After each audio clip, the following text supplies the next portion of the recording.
needn't be mentioned. On a street with no name, there is a house without a number.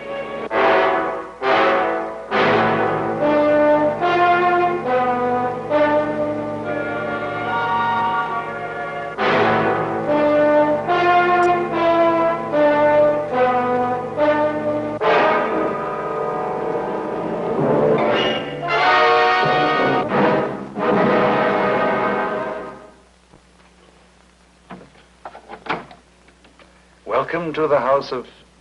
Oh, let me see. What did I say my name was?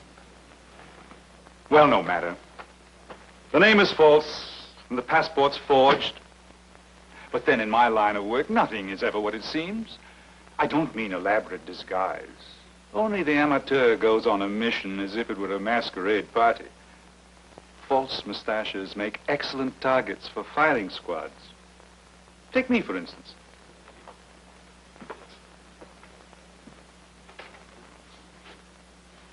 A simple walking stick provides the best of all disguises.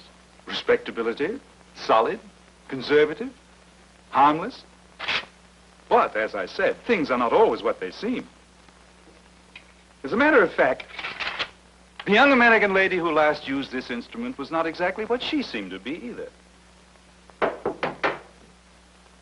Espionage in the Federal Army of the Shenandoah. Belle Boyd was an accomplished professional spy. They were absolutely wrong. She was an accomplished amateur spy. Although in a bloody civil war, which was fought almost entirely by amateurs, her lack of professional training was not the handicap it would be today. In 1861, the southern state of Virginia was one of the first battlefields in the great struggle to decide whether the Confederate States and the hitherto United States were to be separate countries. Union troops probing south after the elusive Stonewall Jackson, in an optimistic attempt to settle the question, occupied the town of Front Royal, Virginia, where they tried to make it a social error to whistle Dixie.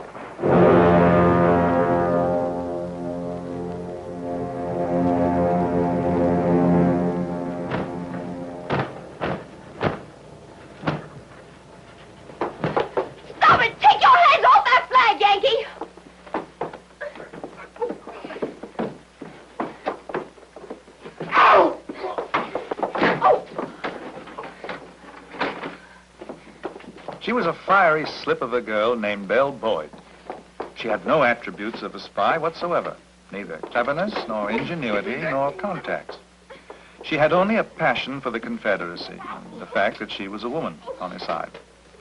But she lived in an age when sometimes that was enough. Certainly it was enough for the commander of the occupying force, Major General James Shields. You're Miss Boyd, Miss Isabel Boyd? Well, baptized Isabel, but Lord, nobody in Front Royal know me by that calling. I answer the bells and so high. Sit down, please. Miss Boyd, you look to me like a girl of good breeding and character. Why, thank you, General Shields. Tried to go to hear that. Thank you. Well, Miss Boyd, do you think it proper then for a young girl of 19 to go about slashing soldiers with sword canes? Even Union soldiers? Well, I don't know what came over me, General. I declare, I just don't. Well, I saw that soldier boy tearing up that flag, and then well, everything went kind of black. That was a flag of rebellion, Miss Boyd. So was your flag once, General. Would you like a Britisher to go tearing into your daddy's hotel while he's off fighting and just rip it down?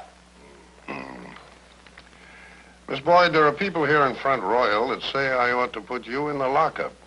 That you're a hot-headed rebel, never reform. Oh, the terrible, jealous-tongued people. Now, Miss Belle, if I forget all about this, I don't want to hear anything more about you. General Shields, I'm a Virginia woman. And when a Virginia woman gives her word, even to a northern gentleman, she keeps it. Oh, I won't be troublesome again, I promise. All right, Miss Boyd. Go on now. And remember your promise. Oh, thank you kindly, General. I won't make any more mistakes. With her idol, Stonewall Jackson, bivouacked only 7 miles away, Belle Boyd, without authorization or training, undertook to supply him with whatever intelligence would help him restore the stars and bars over Front Royal. And I counted 16 cannons and later saw 7 in the workshop. They were thicker than saw logs, and the Yankees call them 12-pounders, though I'm sure they weigh a power more than that. Yours for Southern rights and sacred honor, Belle Boyd.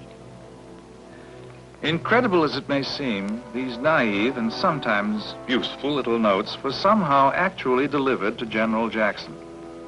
But Belle was not content to let others take her risks, and she was determined to seek out the one man who could give her amateur patriotism some professional standing.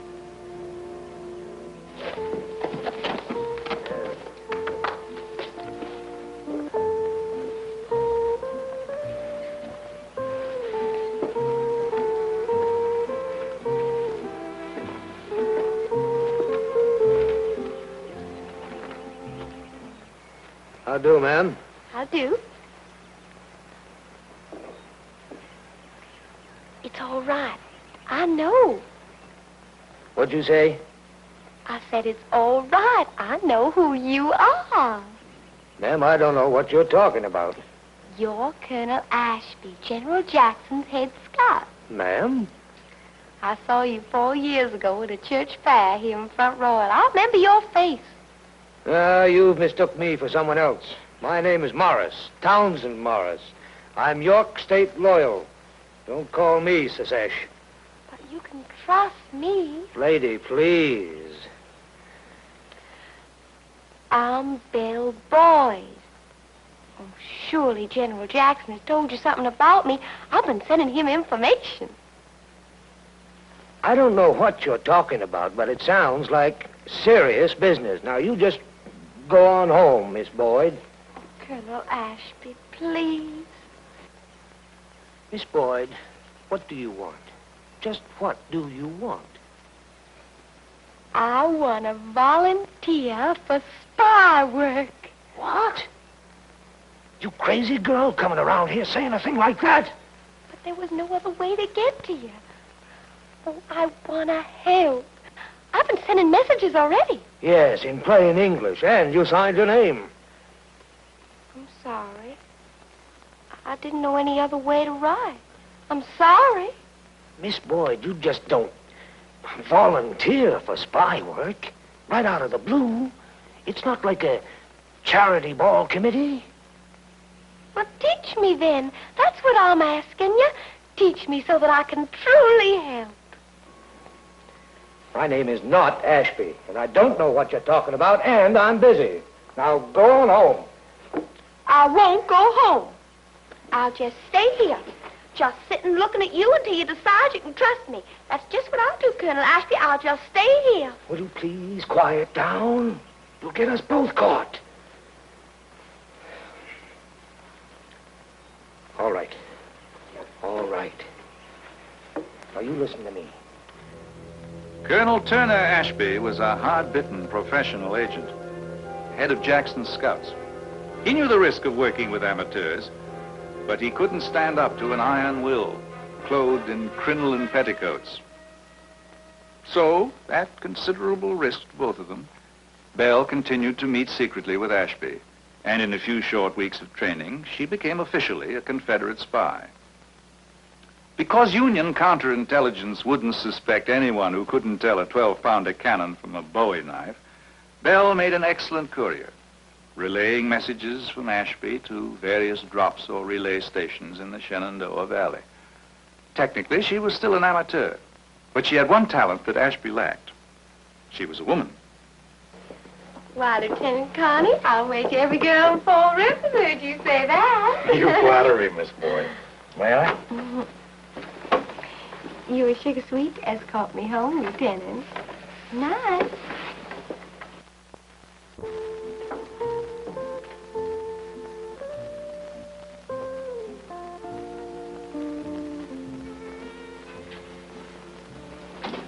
Belle, if anybody comes in, I was looking for a room and stumbled in here by mistake. You can be highly indignant and order me out. Belle, that lieutenant is from the provost marshal's office. I know. He thinks I dance a mite too wickedly, but otherwise he trusts me. Strikes me you're taking the chances. I had to see you right away. Now, you have got to get this to Winchester sometime tomorrow. Take it to Edmonds on Rutledge Street. He'll see that it gets to Jackson. Why, surely, but what? Well, I haven't any other courier. I'd go myself. But they've captured Captain Hardy, and I have to go to Martinsburg to take his place. Now, that's in cipher. But if you have to destroy it, remember this. Go ahead. Fremont and Banks appear to be readying to join McDowell. Now, that could mean a move against Richmond. Shields may be just a covering force. Any attack from Shields may be just a feint. You follow me? I do. Fine. One thing. The Yankees have closed off Winchester. They won't give passes to civilians. I don't need a pass.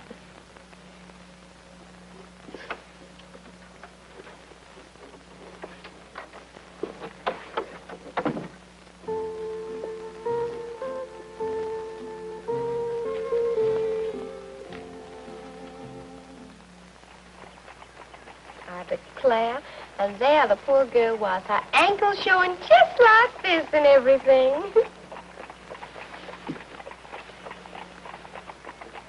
We all laugh, but to cry. Oh, I do love to go rolling along just like this in real style. I just knew it'd be no trouble at all for you to get us a pass. Well, I didn't exactly get a pass. I don't reckon we need one to go to Winchester on military business. After all, what are these pumpkin rinds for? Why, we're slowing down. Yes, we are. Maybe your horse is hurt. Hey, what's wrong? Why are we stopping? It's funny. I'll find out what it is in a minute. Will you come out, please? Now, look here. You will come out, please, and bring all your things with you. Mister, I'm an officer in the Union Army. And who are you? Walters. Federal Army detective. Now will you come out, please? I have a wagon waiting.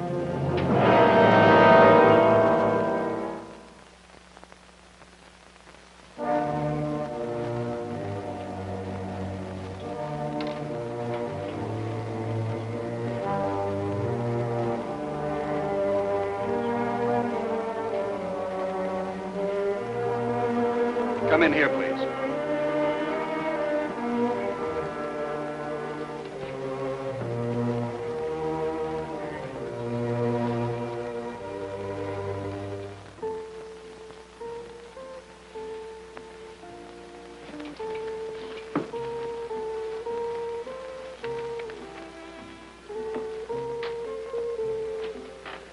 All right, now. There are no accusations. We are merely acting on some information that we've received about you. Miss Belle Boyd, isn't it? Might be, sir. If we were properly introduced. Perhaps we can be. We know some of the same people, I think. Did you get your information from that old Martha May Richards? She's just being spiteful. Now, see here. This lady happens to be under my protection, Mr. Walters. Major Walters, Lieutenant. Oh. You're in the Provost Marshal's office, aren't you, Lieutenant? Yes, I am, sir. Then presumably you were traveling toward Winchester on official military business? Well, yes, of course. I heard there were some stragglers from the 3rd Illinois, and I... You may be seated, Miss Boyd. In my own house? Thank you for your courtesy. I'll stand. Then, Lieutenant, Miss Boyd was your prisoner? Prisoner? I was traveling for personal reasons, mister. Visiting my cousin Amanda on Albemarle Street. And if that's a threat to the Republic... That remains to be seen, Miss Boyd. Will you remove your shoes, please? Now, look here, sir. Try to restrain your sense of chivalry, Lieutenant.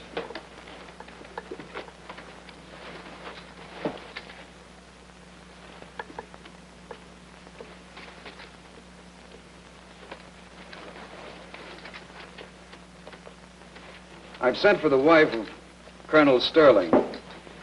When she arrives, you will be taken into another room and searched. Thank you. Now your parasol and reticule, please. If a Virginia officer ever did this, his own regiment would horsewhip him out of camp. Telling a lady you're going to rip off her clothes. Your emergency field rations, Lieutenant.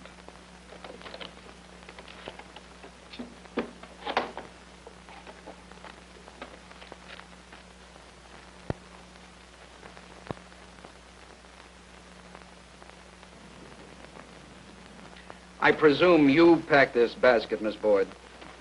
Indeed, I did. The folks in Winchester have just been starving ever since you Yankees invaded it. That food was for my cousin Amanda. Is your cousin Amanda partial to poison? Just what do you mean, poison? I mean this, the Virginia Resistor. This is a seditious newspaper, Miss Boyd. Its publication has been forbidden. Mere possession of a single copy is an act of treason. Belle! On my honor, sir, I didn't know. How Abe Lincoln burned my farm. Banks, the butcher, now called baby murderer. Enlistments open in Kenyon's Yankee killers. How does it feel, Lieutenant, to be an accomplice to an incendiary? Well, you see, sir, I didn't know. All right. What's this all about, Walters? May I see you, sir?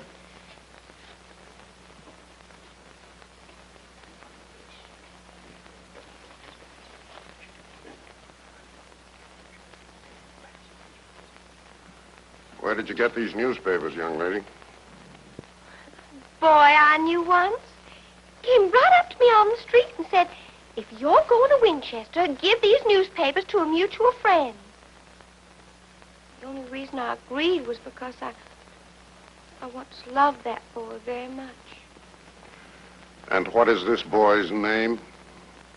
I don't rightly remember. And this mutual friend, was he an old beau, too? Oh, that's right. And I wish I could think of his name. I wish you could. Because until you do, was she carrying any other papers? None that I could find, sir. But Colonel Sterling's wife will be here in a minute. What's that paper in your hand? What paper? Oh, this? Why, it's a personal shopping list. I imagine it's very important for your Yankee War Department to know that Southern girls still wear camisoles and chemisettes. Seems your General McClellan is mighty concerned about corset covers and hairdressing. Begging the General's pardon, sir. Lieutenant Carney, abetting the smuggling of seditious literature is a court-martial offense. You will place yourself in arrest until charges are made.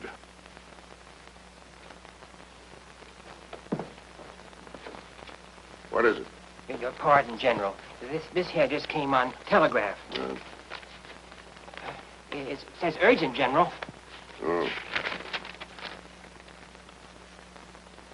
Walters, you can go. Walters, we can discuss this whole business more fully at some future time. Lieutenant, you are being released from arrest, but not from observation. Your career may be balanced against your deportment in the next few weeks. As for you, little Miss Rebel... Belle had done it again. By deliberately planting the decoy newspapers where they would inevitably be found if she was apprehended, and carrying the red-hot treason openly in her hand, incredible as it may seem, she escaped with a severe scolding. She still had to deliver that message to Jackson, but on her own amateur initiative, decided to hold it up, because the message General Shields had just received might be of even greater interest. If it could release an officer from arrest, she knew it could signify only one thing: an impending battle.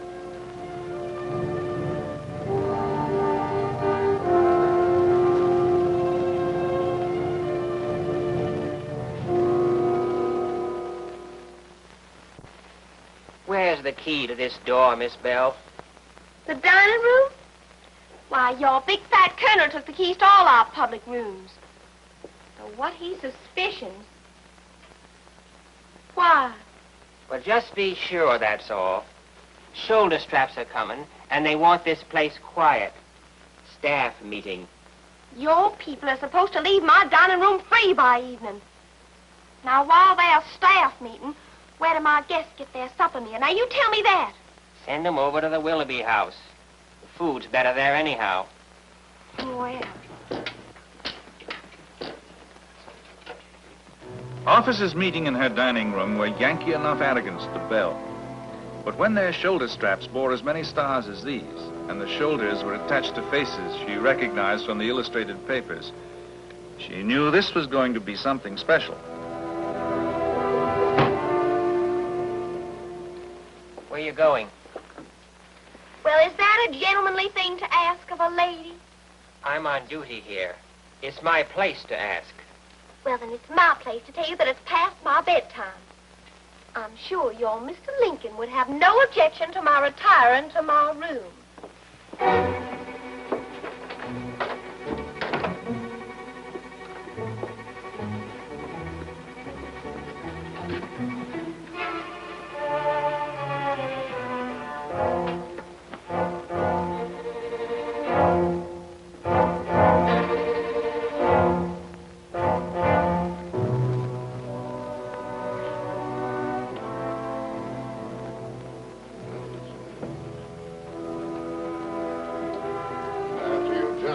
Studied these thoroughly.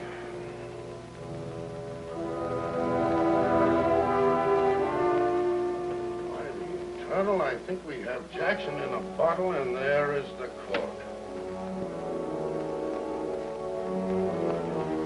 I'm certain we've got his scouts for him, too. He thinks you've withdrawn in order to be with McDowell in front of Richmond. Now, that makes him bold. This is an excellent piece of business, gentlemen. With that valley blocked off, we can cut him to pieces. Belle Boyd was no military genius, but she had heard enough to know that if she had delivered her first message, she'd have lulled Jackson into a fatal sense of false security. A trap was being prepared, that much she knew. And no time now to relay the warning by way of the message drop in Winchester.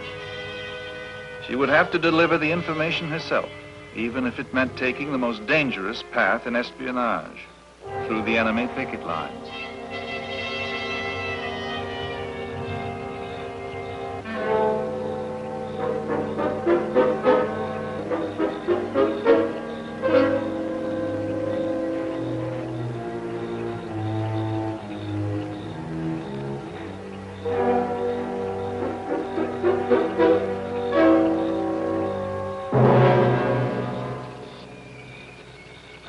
Only the book of regulations says.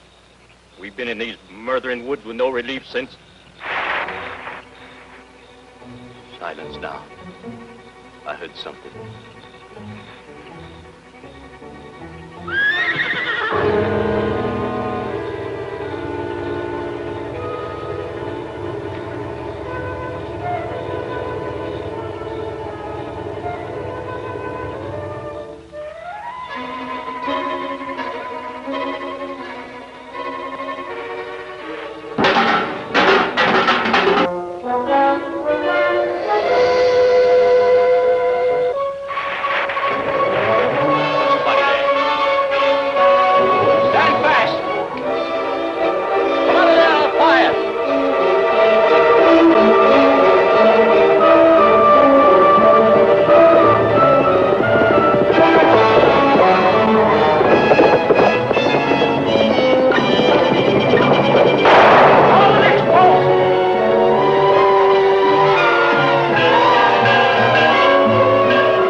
So Belle Boyd found Jackson and warned him of the trap. With this knowledge, he was able to strike each of the Union divisions separately before they could combine against him.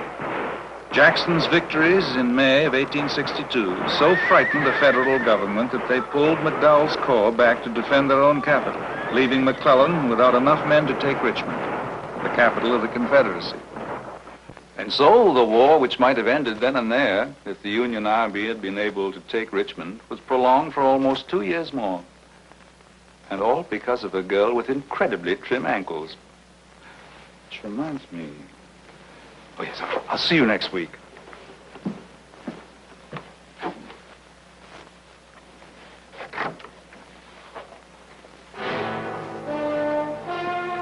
Respectability.